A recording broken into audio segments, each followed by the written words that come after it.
Nations League 2025 final Portugal versus Spain. അപ്പോൾ നമ്മുടെ ഇന്നത്തെ കളി വന്നിട്ട് പോർച്ചുഗലും സ്പെയിനും തമ്മിലുള്ള ഒരു എന്താ പറയുക ഒരു ഇടിവെട്ട് പോരാട്ടം തന്നെയായിരുന്നു കേട്ടോ. അപ്പോൾ എനിക്ക് ഈ വീഡിയോസൊക്കെ എൻ്റെ അനിയനാണ് കേട്ടോ അയച്ചു തന്നത്. അവൻ ജർമ്മനിയിലാണ്. ഞാനിതിൻ്റെ ഒരു വീഡിയോ ഇട്ടിട്ടുണ്ടായിരുന്നു ഒക്കെ. അപ്പോൾ അവൻ്റെ ഒരു വലിയൊരു ആഗ്രഹം സഫലമായി.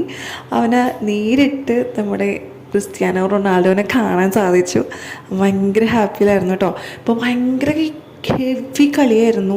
കാരണം നമ്മളെ ഫുൾ ടൈം മീൻസ് കളി കഴിഞ്ഞിട്ടും 2-2 ആയിരുന്നു നമ്മുടെ സ്കോർ വന്നിട്ട്.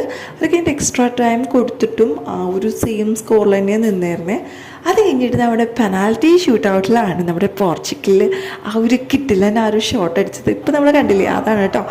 അങ്ങനെ നമ്മളുടെ പിന്നെ പോർച്ചുഗലിൻ്റെ ആ ഒരു വിജയ ഗാഥയുടെ ആഘോഷമായിരുന്നു പിന്നീട് ഉണ്ടായത്. എന്താ പറയുക, നല്ലൊരു കളിയായിരുന്നു.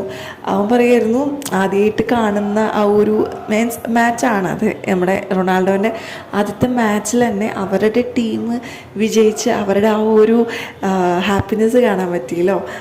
അവൻ ഭയങ്കര സന്തോഷത്തിലായിരുന്നു അതുകൊണ്ട് കൂടിയിട്ട്. അപ്പോൾ അവനാണ് കേട്ടോ ഇതൊക്കെ എനിക്ക് ഷെയർ ചെയ്ത് തന്നത്. അപ്പോൾ നിങ്ങളുമായിട്ട് ഷെയർ ചെയ്യുമെന്ന് വിചാരിച്ചു. ഒരു കൊച്ചു വീഡിയോ ആണ്, വലിയ വീഡിയോ ഒന്നുമല്ല, ചെറിയൊരു വീഡിയോ ആണ്. അപ്പോൾ എല്ലാവരും മാച്ച് നമ്മൾ ടി വിയിലൊക്കെ കണ്ടിട്ടുണ്ടാവില്ലേ. അപ്പോൾ അത്രയ്ക്കുള്ളൂടെ ചെറിയൊരു വീഡിയോ ആണ്. അപ്പോൾ tata bye, see you, by.